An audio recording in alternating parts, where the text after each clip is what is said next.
Olha só a informação importante da Basília. Antes mesmo de prestar o depoimento, Anderson Torres, ex-ministro e ex-secretário de Segurança do DF, vai conversar com os seus advogados. Ou seja, ela conversava e trazia para a gente aqui o momento exato que o Roca, né, que é o principal, digamos assim, advogado que está cuidando de Anderson Torres, entrava numa sala para conversar com o Anderson Torres, para, enfim, traçar estratégias, para bater um papo, para ter o melhor, né, se sair melhor para Anderson Torres depor de uma melhor maneira. Então ali a Basília trazia para a gente essa informação.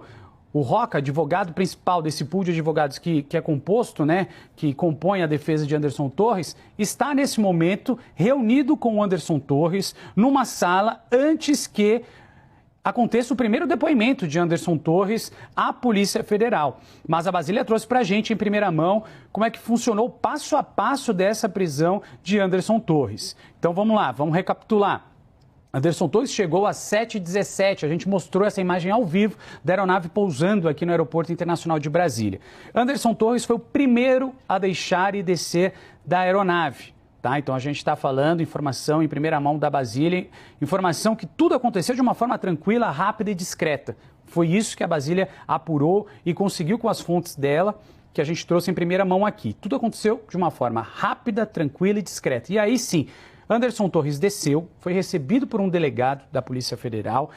A partir do momento que ele foi recebido por esse delegado, ele já foi levado por um hangar da Polícia Federal, ainda no Aeroporto Internacional de Brasília. Obviamente, uma das principais preocupações da equipe de advogados de Anderson Torres é que ele não fosse exposto. Então, um forte esquema de segurança foi montado para que ele pudesse deixar o quanto antes o Aeroporto Internacional de Brasília, e aí sim a gente entra nessas imagens no seu canto esquerdo que você está acompanhando. Por que a gente falou da descrição deles tentarem fazer tudo de uma maneira rápida? Vocês viram quantos jornalistas tem ali, né? E olha só a quantidade de veículos que fazem parte desse comboio de segurança que foi montado. Por isso que corrobora muito com o que a Basília trouxe em primeira mão, que um forte esquema de segurança da Polícia Federal, que um forte esquema de segurança do aeroporto trabalhou nessa prisão de Anderson Torres. Então a gente está acompanhando ali a quantidade de veículos descaracterizados, de viaturas da própria Polícia Federal que participam dessa operação de prisão de Anderson Torres. Então, nesse momento, às 8 horas da manhã, 8h30, 8h32 vai virar o relógio agora, o que a gente pode trazer para você que está chegando agora na CNN? A informação em primeira mão da Basília Rodrigues de que Anderson Torres já está na superintendência da Polícia Federal, mas antes de prestar o seu depoimento, Basília Rodrigues conversava com Rodrigo Roca, advogado de Anderson Torres, então que ele está nesse momento reunido, portanto, Anderson Torres está reunido com a equipe de advogados liderada por Rodrigo Roca, conversando, traçando a melhor estratégia antes de Anderson Torres prestar o seu primeiro depoimento à Polícia Federal. Então a gente está aqui às 8h32 trazendo para vocês todas as informações que a gente está construindo ao longo de toda a manhã, ao longo de toda essa nossa programação, que já começou muito, muito quente, muito movimentada. Obviamente não seria diferente. A gente está falando de um sábado na qual a expectativa era enorme para a chegada de Anderson Torres. Expectativa essa que já acontece há alguns dias. Vamos deixar bem claro que essa expectativa, ela já vem se desenrolando há um tempo. A gente conversou com o Rodrigo Roca, a Basília conversou com ele, Caio Junqueira, ao longo da semana aqui na nossa programação. Tentaram, de certa forma, a equipe de advogados reverter esse cenário para que Anderson Torres não fosse preso, mas a decisão está clara. O ministro Alexandre de Moraes decretou, portanto, o pedido de prisão preventiva de Anderson Torres. E aí ficou aquela expectativa. Quando será que Anderson Torres vai chegar? Ontem tivemos a confirmação de que ele estava embarcando de Miami, na Flórida, rumo a Brasília.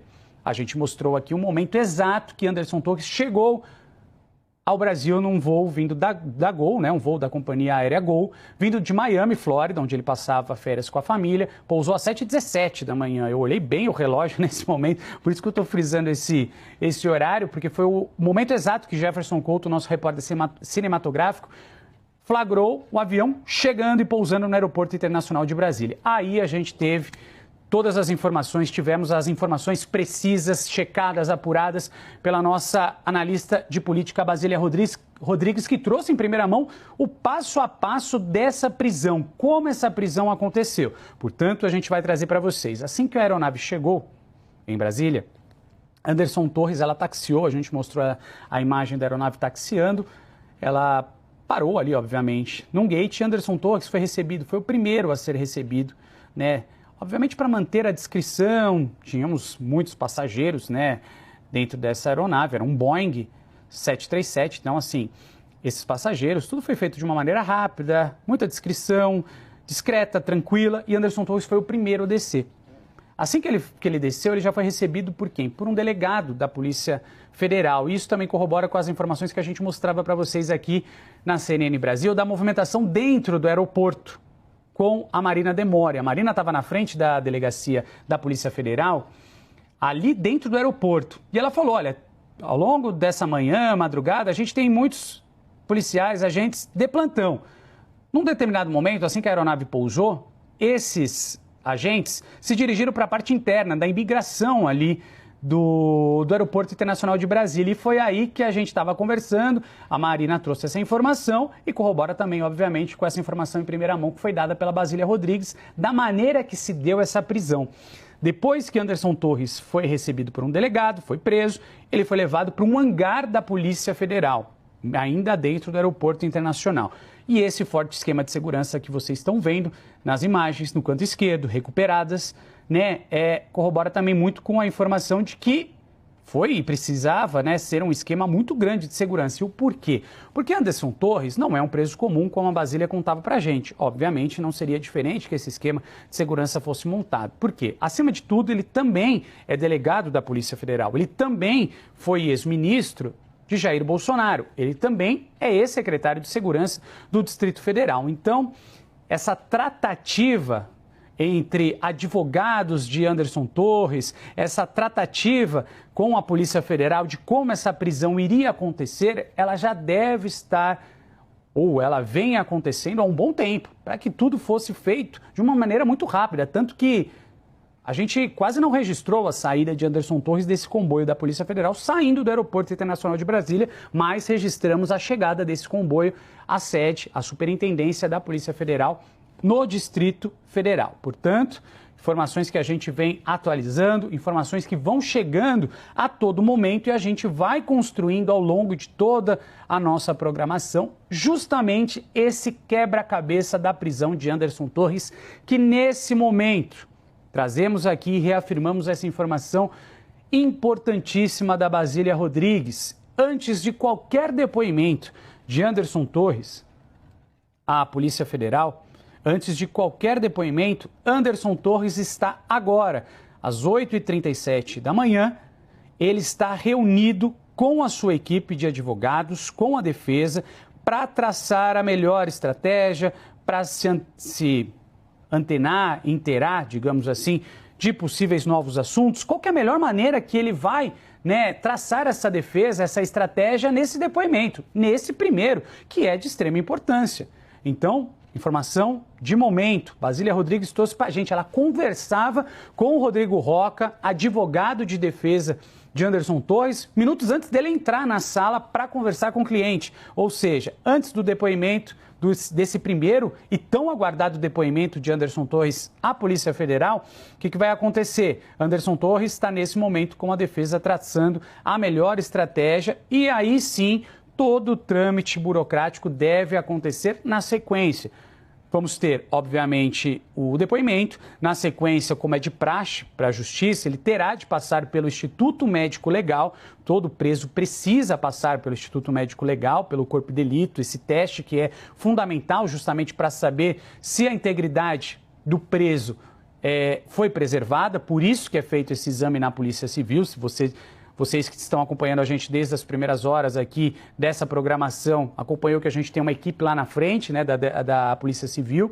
Então ele deve ser levado para lá antes de ser levado para a prisão. E aí sim tem um outro ponto que a Basília trouxe aqui para a gente, que é de extrema importância, que é o ponto na qual Anderson Torres, ele não é um preso comum. E o porquê que a gente está falando isso, que não é um preso comum? Porque ele é delegado, porque ele foi ministro, porque ele foi também ex-secretário de Segurança e, entre dentro dessas atribuições, ele também foi um delegado muito ativo, né? Colocou muita gente na cadeia. Imagina só você ter Anderson Torres preso na mesma cela, né? Digamos que com um preso na qual ele mesmo determinou e enviou esse preso, digamos assim, para a cadeia. Então, existe toda essa preocupação agora por parte da equipe de defesa de Anderson Torres para que mantenha essa integridade, né, de seu cliente. Afinal de contas, a gente tem o complexo da Papuda, que reúne esses presos que são considerados de forte exposição pública, que fica no Distrito Federal, né? E que vai receber Anderson Torres.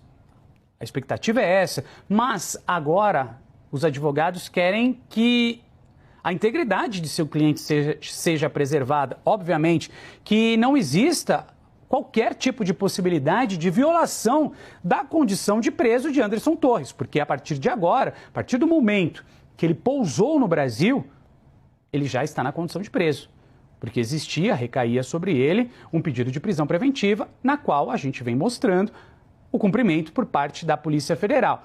Mas existe também a preocupação agora da equipe de defesa de Anderson Torres para manter essa condição de preso sem nenhum tipo de violação, com todos os cuidados e trâmites que devem sim acontecer nas próximas horas, com até um possível depoimento que deve também acontecer ainda nesta manhã, porque a equipe de advogados de Anderson Torres está em Brasília, estava acompanhando tudo de perto, estava no Aeroporto Internacional de Brasília acompanhando tudo de perto.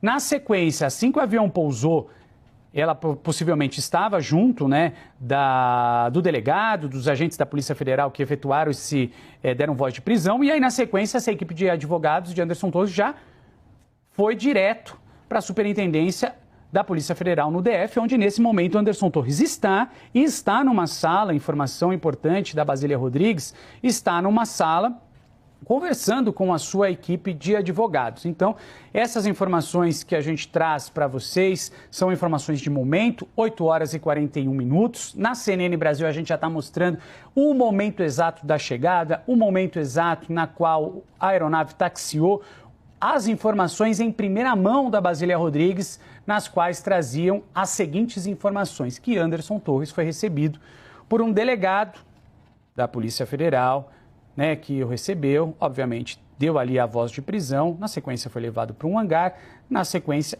como vocês estão vendo aí, essas imagens elas são recuperadas, mas elas trazem para a gente uma realidade que, óbvio, isso iria acontecer, né? Não teria de ser diferente, não tinha como ser diferente, afinal de contas a gente está falando de um ex-ministro, a gente está falando de um ex-secretário e a Basília trouxe que um forte esquema de segurança já estava preparado e foi montado para receber Anderson Torres. E essas imagens, o porquê que elas são importantes para a gente? Porque essas imagens, elas são recuperadas elas ficam bem na frente, né? O nosso cinegrafista está posicionado bem na frente ali da Superintendência da Polícia Federal no DF, no Distrito Federal. Então, olha só a quantidade de carros, viaturas descaracterizados, possivelmente aí também temos a equipe de advogados, porque agora a gente está vendo aí essa transição, né? Tiveram de sair do aeroporto, a Marina trouxe para a gente uma distância de 10 quilômetros, com batedores, com tudo isso aí, a gente tem esse deslocamento. Então, isso mostra mesmo que um forte esquema de segurança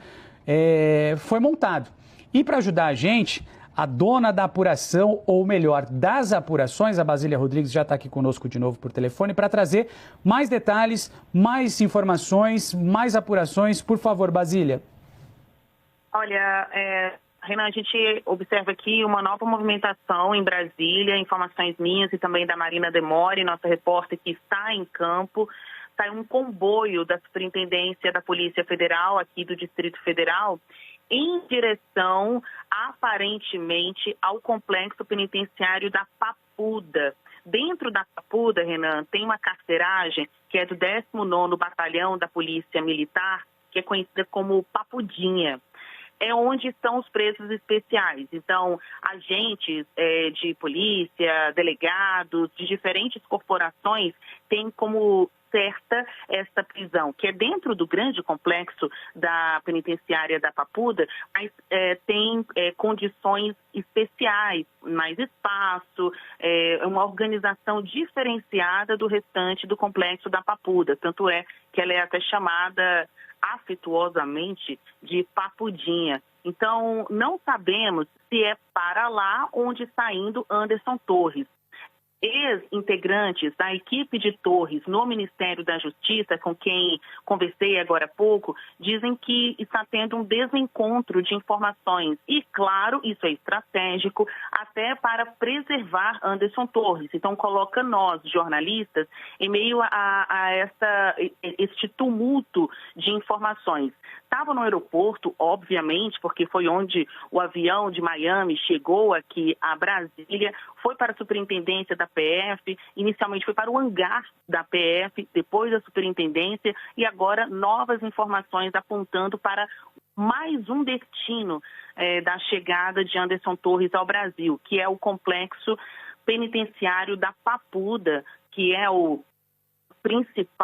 principal carceragem que reúne diversos presos aqui em Brasília, só que lá dentro tem um prédio especial que é o 19º Batalhão da Polícia Militar, a carceragem do 19º Batalhão da PM, que é reservado para receber presos especiais. Então, policiais que estão sendo investigados ou que sabidamente são culpados por algum crime. Então, a gente vai aproveitar aqui até a exibição das imagens, toda a repercussão, quem está acompanhando agora na CNN Brasil, e externar para vocês esta informação. Dentro desse esquema de segurança montado pela Polícia Federal, inicialmente também com seguranças do aeroporto, até para não oferecer risco aos outros passageiros do avião que trouxe Anderson Torres de volta ao Brasil, foi arquitetado junto à defesa de Anderson Torres que ele iria para uma cela especial, ele iria para uma prisão especial, fazendo cumprir a lei na condição de delegado da PF. Mas exatamente para onde ele irá? Então está tendo também esse desencontro de informações que até estão sendo passadas assim a amigos de Anderson Torres para conseguir preservar a imagem do ex-ministro, ex-secretário de Segurança Pública e delegado federal. Veja que já há horas nós estamos falando dessa chegada de Torres ao Brasil, mostramos imagem de carro da Polícia Federal, avião, aeroporto, as dependências da PF, mas até o momento a gente não conseguiu pegar nenhuma imagem de Anderson Torres no Brasil, devidamente no Brasil. E isso, é óbvio, faz parte de toda essa estratégia para fazer uma prisão tranquila, discreta e que não tumultue mais esse cenário de investigação que envolve um ex-ministro da Justiça. Uma das principais promessas de Lula durante a campanha eleitoral era a quebra dos sigilos impostos pelo governo Bolsonaro em cima de vários temas. Hoje a promessa começou a ser cumprida. O governo Lula tirou o primeiro sigilo de informações impostas pelo ex-presidente Jair Bolsonaro. O ministro das Relações Institucionais, Alexandre Padilha, publicou nas redes sociais que os nomes de quem visitou a ex-primeira-dama Michele Bolsonaro estão disponíveis. O ex-presidente colocou 100 anos de proteção às informações com a justificativa de que eram privadas. Segundo o jornal Estado de São Paulo, quem mais visitou Michele Bolsonaro foi Nídia Regina Limeira de Sá, membro do Conselho Nacional da Defesa da Pessoa com Deficiência. A ex-primeira-dama também recebeu pastores, estilistas e cabeleireiros. Vamos ao debate. Eu começo aqui por você, Vilhena. Como é que você vê essa questão do sigilo?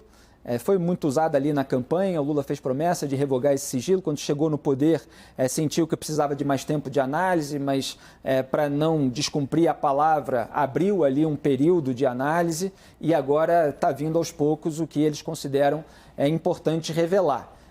Saiu alguma coisa de relevante aí dessa primeira quebra? Veja, a regra na República, né, o artigo 37 da Constituição é a transparência. Na República não deve haver informação sigilosa, né? A exceção é o sigilo. E concede-se ao chefe do Estado a possibilidade de declarar sigilo sobre aquilo que diz respeito a interesses do Estado que podem fragilizá-lo em face de nações hostis, né, em face de riscos muito grandes. O que aconteceu durante o governo Bolsonaro foi vamos dizer, um uso abusivo desse sigilo sobre todo e qualquer assunto que poderia colocar em risco a própria, vamos dizer, figura política dele e de seus filhos, de seus familiares. Isso não tem nada a ver com a razão pela qual foi criada uma legislação de sigilo.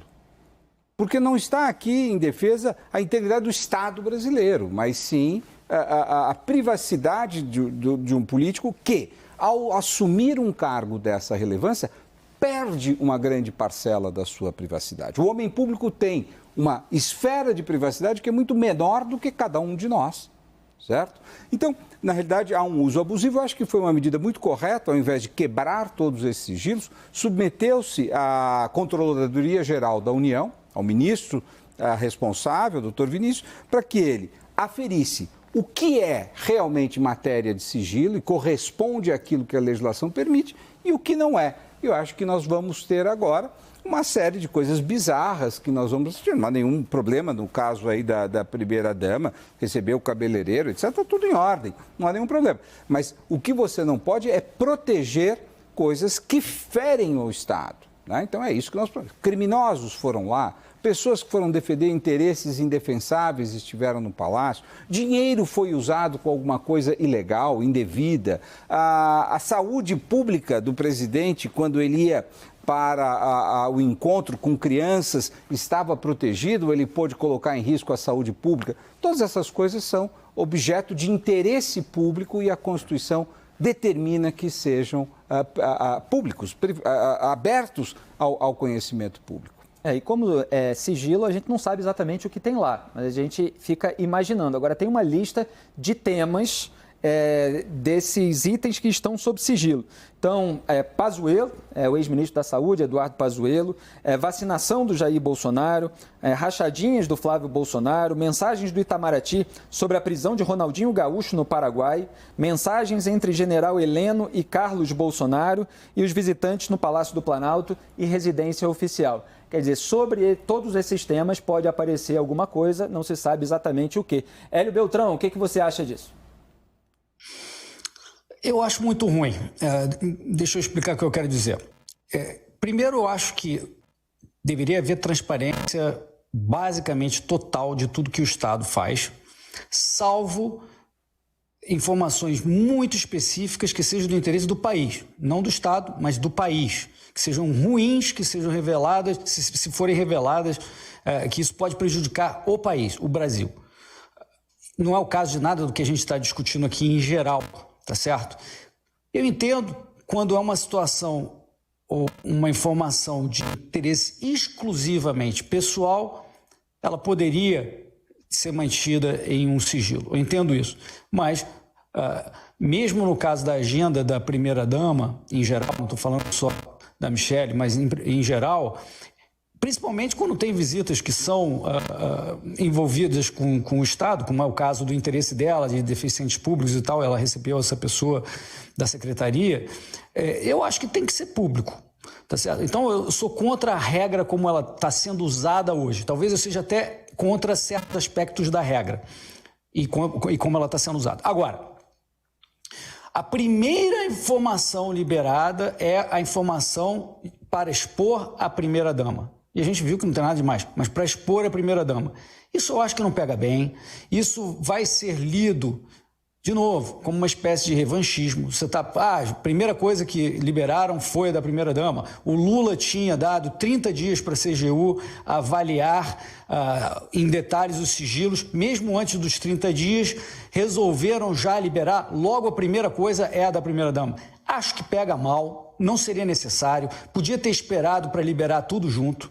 Acho isso ruim, Felipe, isso é ruim porque a gente precisa apaziguar o país. Esse discurso de apaziguar com ações que não são apaziguadoras é o pior cenário possível. Se você não quer apaziguar e não apazigua, é menos pior do que você ter um discurso apaziguador no qual você está sendo revanchista na nação.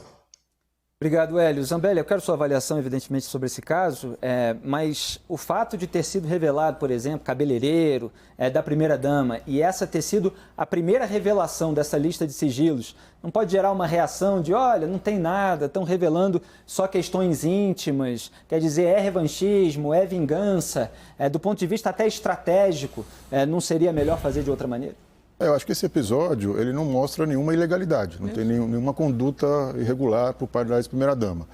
Inclusive gerou uma reação dela, ela mesma fez ironia, né? Ela reagiu na rede social dizendo assim, ó, tá errado, não é cabeleireiro, é manicure, tal, quer dizer, esse tipo de... Então entra como anedota. Eu acho que desvaloriza um pouco esse esforço que o governo está fazendo de fato trazer à tona informações, enfim, que denotem algum tipo de conduta irregular do antigo governo. Agora, é importante a gente pontuar por que era feito esse mecanismo de banalizar o sigilo que o ex-presidente adotou. Os jornalistas, com a lei de acesso à informação, eles ganharam um instrumento muito poderoso para monitorar e acompanhar os passos dos agentes públicos, né? E muitas vezes, via a lei de acesso, o governo ou o ente público era obrigado a informar listas de frequentadores, listas de contatos e tal. Isso gerava um insumo muito poderoso para reportagens que iam estabelecer, às vezes, conexão. Tem um sujeito aqui que tem uma acusação contra ele que teve acesso ao palácio. Isso gerava uma polêmica, uma matéria que principalmente foi uma manchete de jornal. O que o governo fazia para evitar esse tipo de encrenca? Banalizava e mandava botar tudo sob sigilo.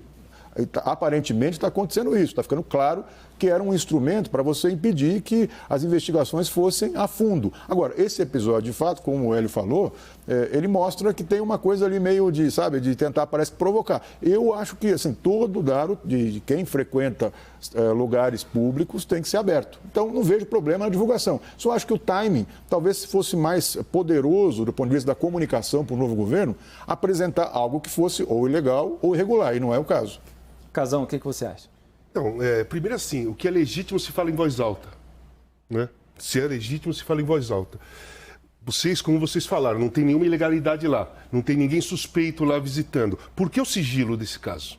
Aí eu fiquei pensando aqui enquanto vocês estavam falando, será que não foi uma estratégia? No meio de sigilos de rachadinha, de cartão de crédito, disso, daquilo, você joga um sigilo lá que não tem nada a ver, que não tem nada irregular, que se você apostando que o novo governo ia atacar exatamente ali e na hora que abre não acontece nada e vira deboche e desclassifica a estratégia de quebrar o sigilo, né? Eu acho que, na minha opinião, assim, eu acho que teve uma estratégia. Esse caso, esse sigilo da primeira-dama, eu acho que entra com uma estratégia do governo anterior para colocar no meio de coisas...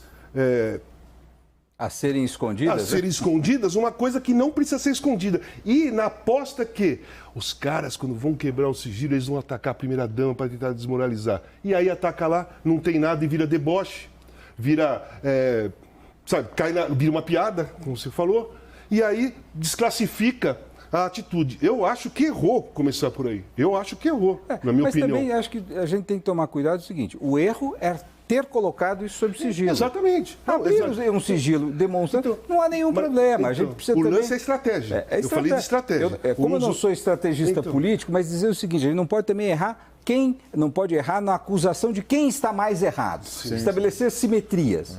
Quer dizer, a simetria não faz sentido o governo utilizar de um instrumento importantíssimo para a preservação do cerne do Estado, como o Hélio falou, são pouquíssimas informações, sua tecnologia nuclear, suas estratégias bélicas, para proteger a quem vai, ou quem sai, ou quem entra do Palácio do Planalto. Você não pode fazer isso. Aí depois, a grande discussão, como você falou, passa a ser sobre o cabeleireiro. Não é isso. O problema é um governo que se escondeu, que colocou um véu sobre aquilo que deveria ser público.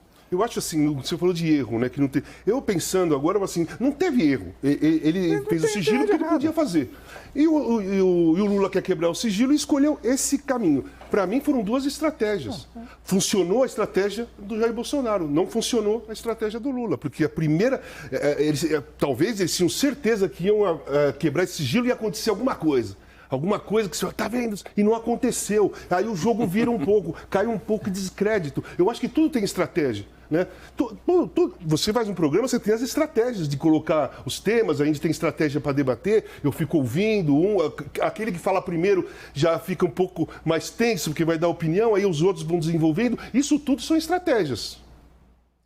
Vilhena, se aparecer por acaso, porque a gente vê alguns casos que envolveram processos, iniciativas do ponto de vista jurídico ou legislativa. Eduardo Pazuello estava envolvido na conduta da pandemia, que foi questionada e contestada pela própria CPI da pandemia. Aqui tem o caso envolvendo até a prisão do Ronaldinho Gaúcho no Paraguai, tem o caso envolvendo rachadinha de Flávio Bolsonaro, que gerou todo um processo judicial. Hoje há ali uma disputa, inclusive, para o cargo de PGJ do Rio de Janeiro, e nessa disputa para quem vai ser o escolhido tem o componente de a possibilidade de retomar essa investigação ou não. A pergunta é a seguinte: se surgir numa quebra, numa revogação de sigilo, né? A gente não está falando aqui de justiça decretando quebra, é o governo ali dando transparência, jogando luz àquilo que o governo anterior resolveu obscurecer. Se surgir um elemento incriminador para alguém, mesmo que não sejam personagens principais, alguém que quis blindar, isso pode agravar a situação jurídica da pessoa? Não tem dúvida. Se essas são informações novas que, se trazidas a um processo judicial já existente, elas são informações legítimas. Ou, se ainda houver tempo, não houver prescrição, elas podem gerar um processo judicial novo.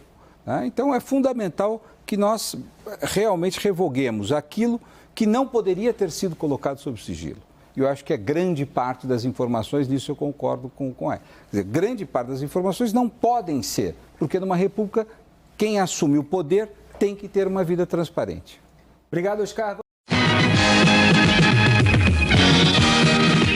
Vamos retomar o contato com o jurista Adib Abdomni, que está conversando com a gente a respeito do sigilo de 100 anos que está em análise, a quebra desses sigilos pela Controladoria Geral da União e também a divulgação dos dados dos cartões corporativos dos últimos presidentes que tiveram gestão aqui no país. Que são duas coisas diferentes, é bom a gente deixar bem claro, né, doutor?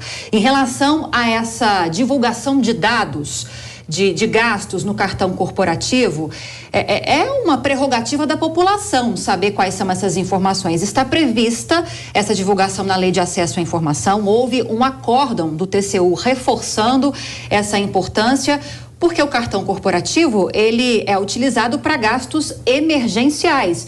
Não é importante que a população tenha acesso a essa informação quando o presidente da República deixa o poder e esses dados não oferecerão mais riscos para ele e para a família dele? Sim, perfeitamente. Ele pode ser divulgado por causa da transparência. É óbvio que nós temos aí a lei da transparência, tem necessidade, mas não há utilidade nenhuma se fazer neste momento político que nós temos aí uma discussão tanto falando do Supremo Tribunal Federal, que foram expedidos vários mandados de prisão, foram pessoas presas, as manifestações que foram consideradas como terroristas. Então nós temos aí várias discussões que não é uma discussão para ser colocada e não precisa ser publicizada. Qualquer problema que tiver, nós temos órgão competente para isso. Não há necessidade de fazer uma divulgação. Ela já existe. 100 anos na realidade, ele está indo contra uma decisão do anterior presidente para que seja divulgado dados que não há necessidade neste momento de divulgação. Ao longo do ano pode ser divulgado. Ele tem aí um ano para se divulgar e ainda para fazer toda a declaração, as declarações que são feitas quando a saída do presidente. Então, eu vejo aí que tem uma forma de um revanchismo desnecessário político. Tá certo. Agora, doutor, eu peço licença para chamar o nosso comentarista Jorge Serrão, que vai formular a próxima pergunta. Serrão, contigo. Muito bem. Essa questão do sigilo no Brasil, ela é bastante exagerada em muitas situações. Vou dar aqui um caso que eu acho idiota. A lei que criou o Departamento de Imprensa e Propaganda do Estado Novo de Getúlio Vargas, ela está sob proteção. A gente não tem acesso a ela. Isso é um caso extremo. Vem lá do final da década de 40 do século passado. Agora, no mundo interligado, a internet das coisas, cabe você fazer sigilo de 100 anos para qualquer tipo de documento, num exagero como tem acontecido aqui no Brasil, muita coisa colocada em sigilo? Isso não afronta o artigo 34 da Constituição no seu aspecto de publicidade, doutor? Sim, ele afeta desde que... Porque 100 anos realmente é um absurdo, né, colocar... porque 100 anos dificilmente a pessoa vai ter como responder pelos atos dele em 100 anos. Então, daí já começa uma proteção que é desproporcional à própria legislação. A nossa legislação, ela prevê que você tem que demonstrar a licitude de tudo, tem que ter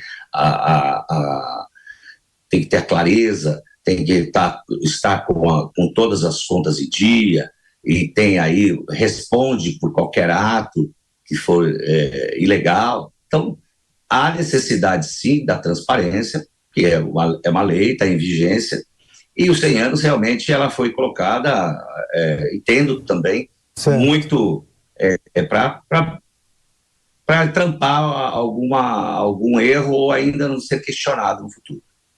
Tá certo. Doutora, a gente quer agradecer demais pela participação. Adib Abdouni, colaborando com a gente aqui na Jovem Pan News. Boa noite ao senhor e volte mais vezes. Eu agradeço vocês e todos vocês. Um grande abraço. Boa noite.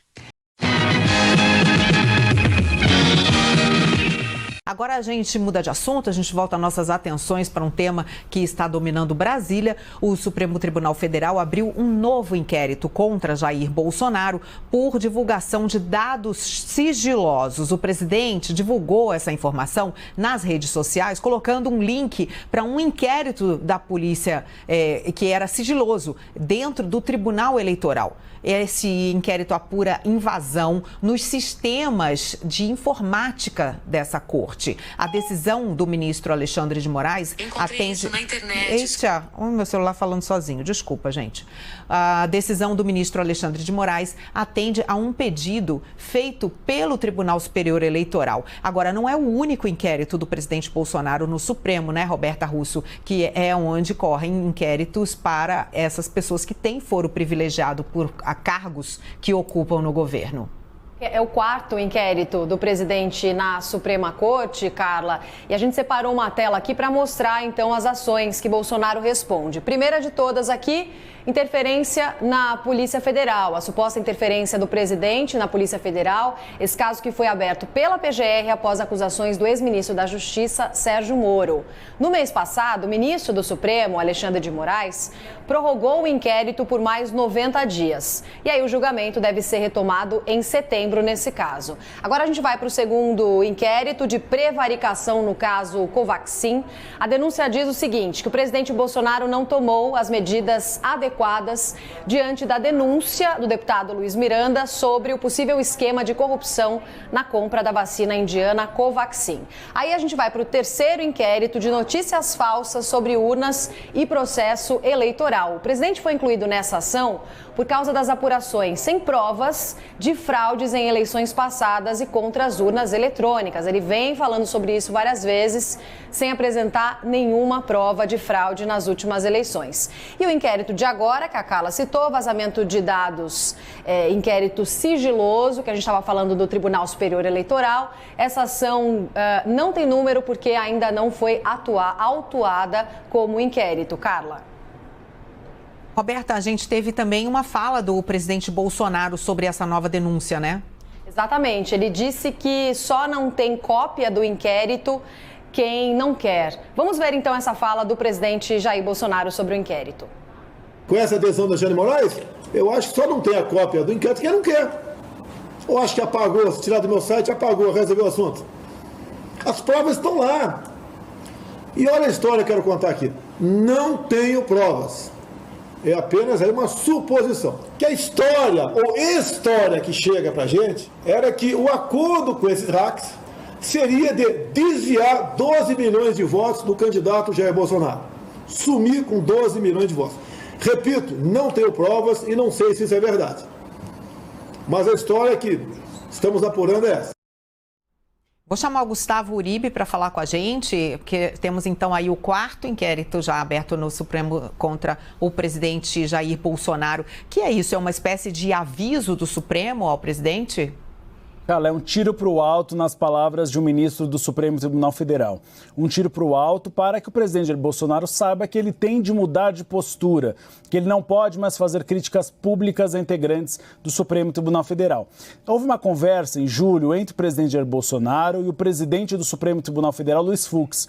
E naquela conversa, Luiz Fux chegou a pedir ao presidente que ele não fizesse mais críticas públicas a Luiz Roberto Barroso, presidente do Tribunal Superior Eleitoral.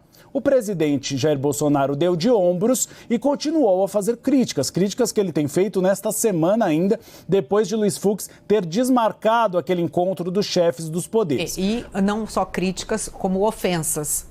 Ofensas também em relação a Luiz Roberto Barroso e em relação a Alexandre de Moraes. Disse, inclusive, que a hora dele chegaria, o que foi interpretado no Supremo Tribunal Federal como uma espécie de ameaça. É por isso, Carla, que agora alguns integrantes do Palácio do Planalto têm tentado colocar panos quentes. Por exemplo, o ministro da Casa Civil, Ciro Nogueira, marcou um encontro para a próxima quarta-feira com Luiz Fux. E a tentativa desse encontro é explicar a Luiz Fux que o presidente tem o discurso político dele, em um momento em que ele precisa fidelizar o apoio daqueles 20% a 30% eleitores que seguem o presidente. Mas, pelo que eu apurei, Luiz Fux explicará que, enquanto o presidente não mudar de postura, não haverá possibilidade de um diálogo saudável entre o Poder Judiciário e o Poder Executivo. Então, são avisos que a Suprema Corte tem dado ao presidente. A operação de hoje, que acabou resultando na prisão temporária de Roberto Jefferson, é um outro aviso. Agora cabe ao presidente fazer uma escolha. Se ele continua com este clima belicoso em relação ao Supremo Tribunal Federal ou ele ameniza o tom para tentar reconstruir esse diálogo.